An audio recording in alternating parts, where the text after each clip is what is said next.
శ్రీ గురుభ్యో నమః. అందరికీ నమస్కారం. తెలుగు హోమియోపతి గురుకులానికి స్వాగతం. గత ప్రయాణం చివరిలో మనం ఒక ముఖ్యమైన ప్రశ్న దగ్గర ఆగాం కదా. అదేంటంటే సామరస్యం భంగపడితే దాన్ని తిరిగి ఎలా పొందాలి అని. బహుశా ఆ ప్రశ్నే ఈనాటి మన ఆ ఈ డీప్ డైవ్కి పునాది అనుకుంటాను. అవునండి, కరెక్ట్.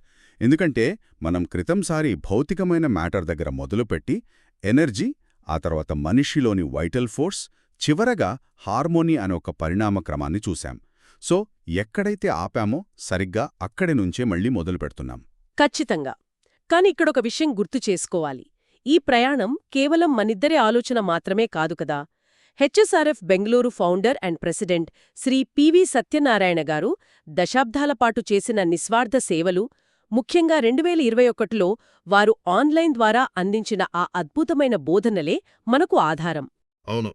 ఆ గురువుగారు మన ముందుంచిన ఒక విశాలమైన తాత్విక దృక్పథాన్ని అర్థం చేసుకునే ప్రయత్నమే ఇదంతా.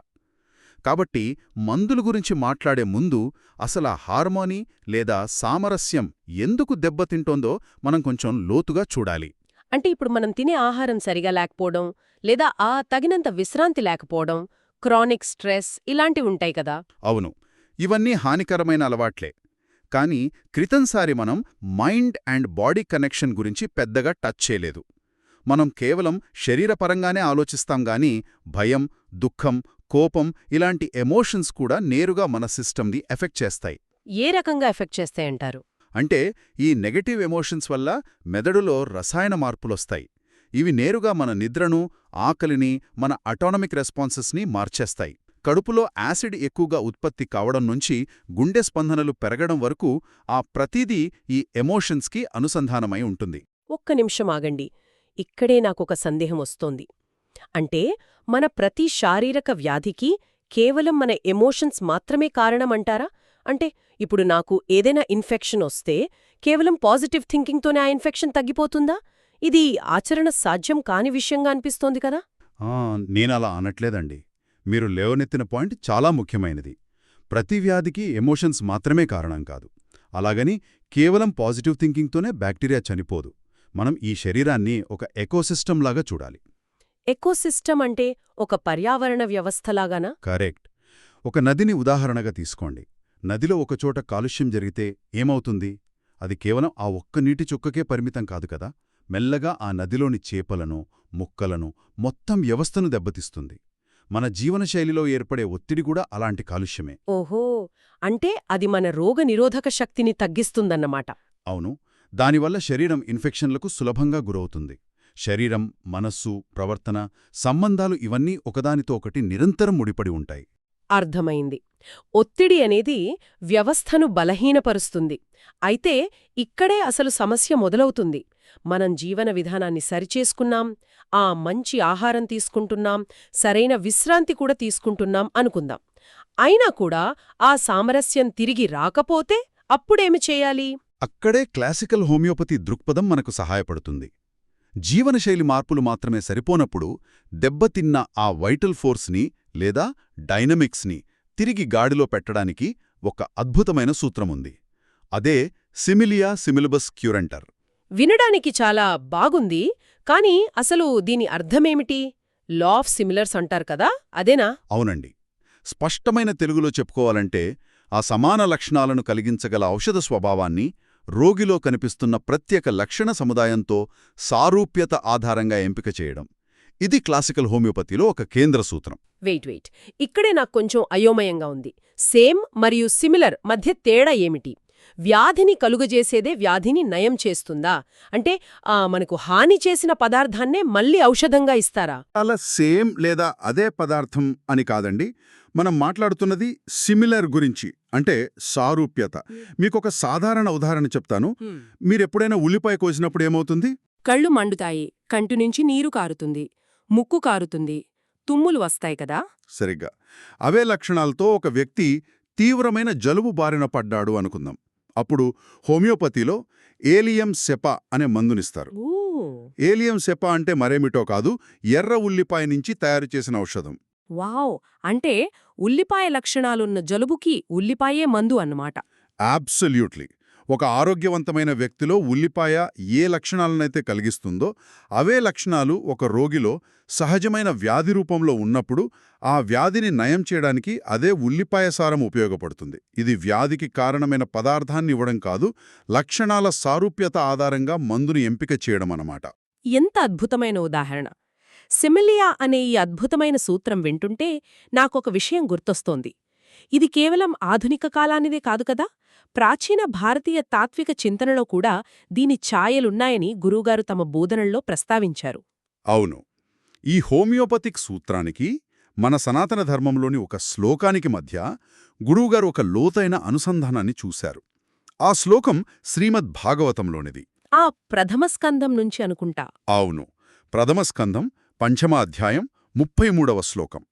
శ్లోకం ఏమిటంటే, అమయోయశ్చ భూతానాం జాయతే ఏన శుభ్రత తదేవ హాయం ద్రవ్యం న పునాతి చికిత్సితం.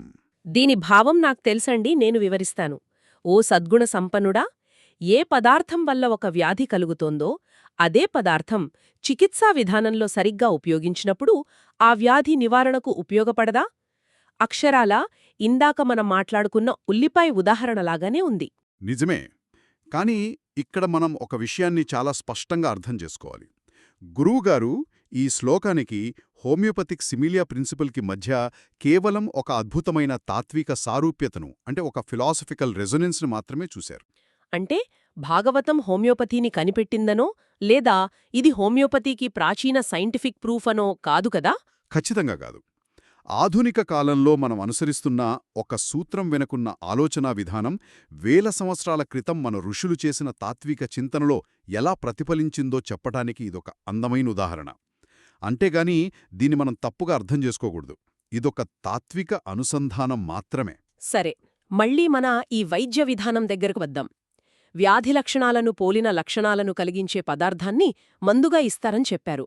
ఉల్లిపాయ అంటే ఆహారం కాబట్టి సరిపోయింది. కాని ఒకవేళ ఆ పదార్థమేదైనా విషమనుకోండి, అప్పుడెలా?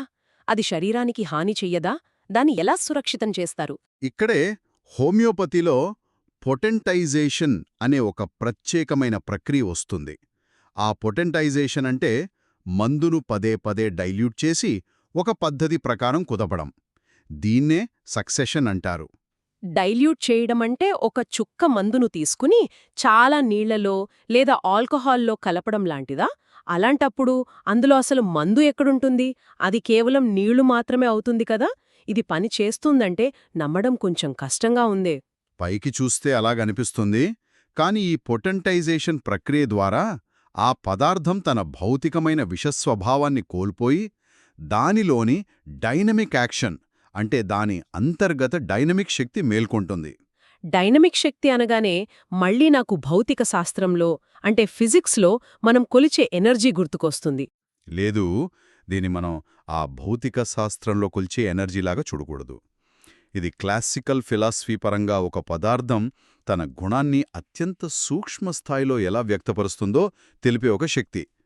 దీన్ని అర్థం చేసుకోవడానికి నేను ఒక చిన్న ఉదాహరణ చెప్తాను. ఒక అయస్కాంతాన్ని, అంటే ఒక మ్యాగ్నెట్ని తీసుకుని ఒక సాధారణ ఇనుప ముక్కకు పదే పదే రుద్దితే ఏమవుతుంది? ఆ ఇనుప ముక్క కూడా అయస్కాంతంలా మారుతుంది. సరిగ్గా అలాగే ఆ ఇనుప ముక్కలో అయస్కాంతం తాలూకు భౌతిక భాగాలు ఏమీ చేరవు, కాని ఆ మ్యాగ్నెటిక్ ఫీల్డ్ యొక్క లక్షణం ఆ ఇనుముకు బదిలీ అవుతుంది. ఈ పొటెంటైజేషన్ కూడా అలాంటిదే. ఆ పదార్థం యొక్క భౌతిక కణాలు ఉండవు, కాని దాని లక్షణం ఆ ద్రావణానికి బదిలీ అవుతుంది. ఆ డైనమిక్ శక్తి స్థాయిలోనే మందు మన దెబ్బతిన్న వైటల్ ఫోర్స్పై పనిచేసి దాని సామరస్యాన్ని తిరిగి తీసుకొస్తుంది. అద్భుతం! అయస్కాంతం ఉదాహరణతో అది ఎలా పనిచేస్తుందో చాలా స్పష్టంగా అర్థమైంది. అయితే జలుబు చేసిన ప్రతి ఒక్కరికీ ఆ ఏలియన్ సెప్పానే ఇస్తారా? లేదా మనిషిని బట్టి మందు మారుతుందా? మారుతుందండి. ఇక్కడే మనం ఇండివిడ్యువాలిటీ, అంటే వ్యక్తిత్వం గురించి మాట్లాడుకోవాలి. హోమియోపతి కేవలం వ్యాధి పేరును బట్టి మందివ్వదు, మనిషిని ఒక సంపూర్ణమైన వ్యక్తిగా పరిగణనలోకి తీసుకుంటుంది. దీన్నే కాన్స్టిట్యూషన్ అంటారు. కాన్స్టిట్యూషన్ అంటే ఒక వ్యక్తి శారీరక తీరు మాత్రమేనా? శారీరక తీరు మాత్రమే కాదు, వారి ఉష్ణోగ్రతకు వారెలా స్పందిస్తారు, వారి ఆహారపు అలవాట్లు, వారి నిద్ర, ముఖ్యంగా వారి భావోద్వేగాలు. ఒకరు జబ్బు పడినప్పుడు కోపంగా ఉంటారు, మరొకరు ఏడుస్తారు. వీటన్నింటి కలయికే వారి కాన్స్టిట్యూషన్. ఉదాహరణకు, ఒకే వర్షంలో ఇద్దరు వ్యక్తులు తడిశారనుకుందాం. ఆ వర్షం ఒకటే, కానీ ఇద్దరిపై ప్రభావం వేరుగా ఉంటుందంటారా? అవును. మొదటి వ్యక్తికి జలుబు చేసి జ్వరం రావచ్చు, రెండో వ్యక్తికి విపరీతమైన కీళ్ల నొప్పులు రావచ్చు. అంటే వారి రోగ నిరోధక శక్తి లేదా వారు ఆ వాతావరణానికి స్పందించే తీరు వేరు కాబట్టి కదా? సరిగ్గా చెప్పారు. దాన్నే సస్సెప్టిబిలిటీ అంటాం. పర్యావరణానికి వారు ఎంత సున్నితంగా స్పందిస్తారో అనేది వేరు. కాబట్టి ఆ ఇద్దరికీ ఒకే మందిస్తే పనిచేయదు. ఆ రోగిలో కనిపించే ఈ ప్రత్యేక లక్షణాల సముదాయం, దాన్నే టోటాలిటీ అంటాం. దాన్ని బట్టి మందు ఎంచుకోవాలి. గురుగారు కూడా తమ అనుభవాల్లో ఈ కాన్స్టిట్యూషనల్ మెడిసిన్స్ ప్రాముఖ్యతను చాలాసార్లు ప్రస్తావించారు. ఇదంతా వింటుంటే ఒక వ్యక్తి పూర్తి చిత్రాన్ని అర్థం చేసుకున్నప్పుడే అసలైన చికిత్స సాధ్యమవుతుందని తెలుస్తోంది. కాని నా మనసులో ఒక చిన్న ప్రశ్న మెదులుతోంది. అడగండి. హీలింగ్ అంటే కేవలం సరైన మందు ఎంచుకుని వేసుకుంటేనే పూర్తవుతుందా? రోగం తగ్గగానే సామరస్యం అక్కడితో వచ్చేస్తుందా? నాకైతే మందు అనేది ఒక ప్రారంభం మాత్రమే అనిపిస్తోంది. మీ ఆలోచన చాలా లోతైనదే. అవును, మందు అనేది కేవలం ఒక ఉత్ప్రేరకం మాత్రమే. ఆ తర్వాత మన ప్రయాణం మెడిసిన్ నుంచి లైఫ్ స్టైల్ వైపు, అక్కడ్నుంచి మైండ్, మన ప్రవర్తన, సంబంధాలు మరియు అంతిమంగా సొసైటీ వైపు సాగాలి. ఇక్కడే గురుగారు పాజిటివ్ ఎనర్జీ, నెగిటివ్ ఎనర్జీ మరియు ఆరా అనే పదాలను ఉపయోగించారు. ఈ పదాలు వినగానే నాకు కొంచెం మళ్ళీ సైన్స్ ఫిక్షన్ లేదా ఏదో మ్యాజిక్ లాగా అనిపిస్తుంది. ఈ పాజిటివ్ ఎనర్జీ అనేది ఫిజిక్స్లో చెప్పే ఎనర్జీ లాంటిదేనా? కాదండి. ఇక్కడ పాజిటివ్ లేదా నెగిటివ్ ఎనర్జీ అనే పదాలను మనం ఫిజిక్స్లో కొలిచే ఎనర్జీ యూనిట్స్గా చూడకూడదు. మన ఆలోచనలు, మన భావోద్వేగాలు, మన జీవనశైలి ఇవన్నీ కలిసి మన చుట్టూ ఒక వాతావరణాన్ని సృష్టిస్తాయి. దాన్ని వివరించడానికి గురువుగారు వాడిన ఒక బ్రాడర్ ఫిలాసఫికల్ లాంగ్వేజ్గా వీటిని మనం అర్థం చేసుకోవాలి. అంటే మనం సానుకూలంగా ఆలోచించినప్పుడు మన చుట్టూ ఒక పాజిటివ్ ఆరా ఏర్పడుతుందన్నమాట. ఇది ఎలా పనిచేస్తుందో ఒక చిన్న ఉదాహరణతో చెప్పగలరా? తప్పకుండా. ఒక ట్యూనింగ్ ఫోర్క్ను తీసుకుందాం. ఒక ట్యూనింగ్ ఫోర్క్ను కొట్టి దాన్ని మరో ట్యూనింగ్ ఫోర్క్ పక్కన పెడితే ఏమవుతుంది?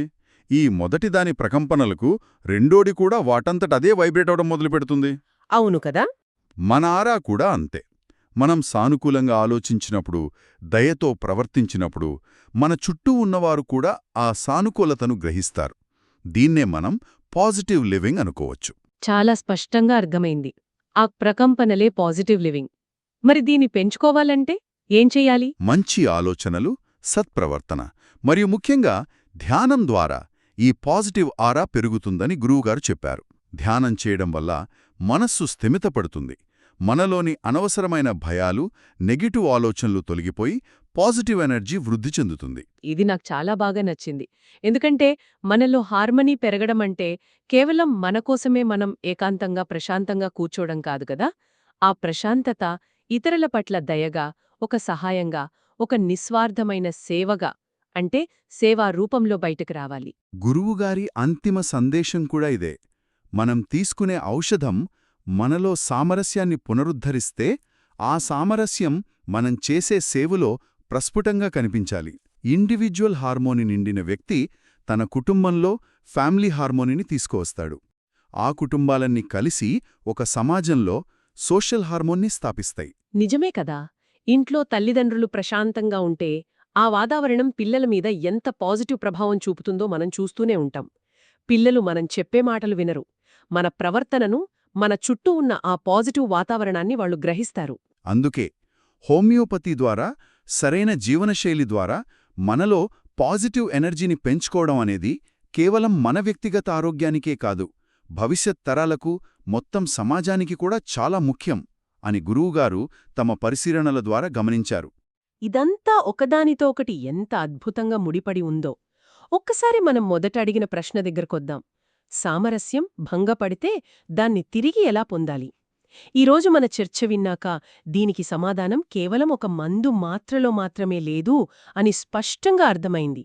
మందు మనల్ని సరైన దారిలో పెడుతుంది, కానీ ఆ దారిలో నడవాల్సింది మనమే. అబ్సల్యూట్లీ. జీవనశైలి, మన ప్రవర్తన, సంబంధాలు, దయ ఇవన్నీ కలిస్తేనే అసలైన సంపూర్ణమైన సామరస్యం సాధ్యమవుతుంది. అయితే ఇదంతా విన్నాక నాకొక లోతైన ప్రశ్న ఎదురవుతుంది. హీలింగ్ అంటే కేవలం శారీరక వ్యాధి తగ్గడమేనా? మనలో కోపం, అసూయ, అహంకారం, భయం, స్వార్థం ఇవన్నీ అలాగే ఉండిపోతే కేవలం శరీరం బాగుండటమే సంపూర్ణ ఆరోగ్యమా? అంటే మనిషిలోనే ఒక అంతర్గత పరివర్తన మొదలవ్వాలా అని అడుగుతున్నారా? బహుశా అవును. హోమియోపతి అనేది కేవలం ఒక వైద్యాన్ని మించి మనిషి అంతర్గత పరిణామ క్రమానికి ఒక వారధిలాంటిదేమో. ఇక్కడే అరిషడ్వర్గాలు, సాధన, ధ్యానం, సేవ, ఆత్మ, పరమాత్మ, మోక్షం వంటి అత్యంత లోతైన ఆధ్యాత్మిక అంశాలను గురువుగారు ఎందుకు అనుసంధానం చేశారో, ఆ అంతర్గత పరివర్తన ఏమిటో మనం మన తదుపరి ప్రయాణంలో అంటే BHS03 healing higher consciousness and హ్యూమన్ ఎవల్యూషన్లో తెలుసుకుందాం. శారీరక వ్యాధి నివారణ నుంచి ఉన్నతమైన చైతన్యం వైపు సాగే ఆ అద్భుతమైన డీప్ డైవ్ కోసం నేను కూడా చాలా ఆసక్తిగా ఎదురుచూస్తున్నాను. ఆరోగ్యం గురించి మాత్రమే కాకుండా జీవన విధానం, అక్కడి నుంచి మనిషి అంతర్గత పరివర్తన వరకు మనల్ని ఆలోచింపజేసిన గురువుగారు శ్రీ పివి సత్యనారాయణ గారికి, వారి నిస్వార్థమైన సేవలకు మనందరి తరపున హృదయపూర్వక కృతజ్ఞతలు. అక్షరాల వారి జ్ఞానబోధలే మనకి దారిచూపే దీపాలు. జై శ్రీకృష్ణ. వాసుదేవ.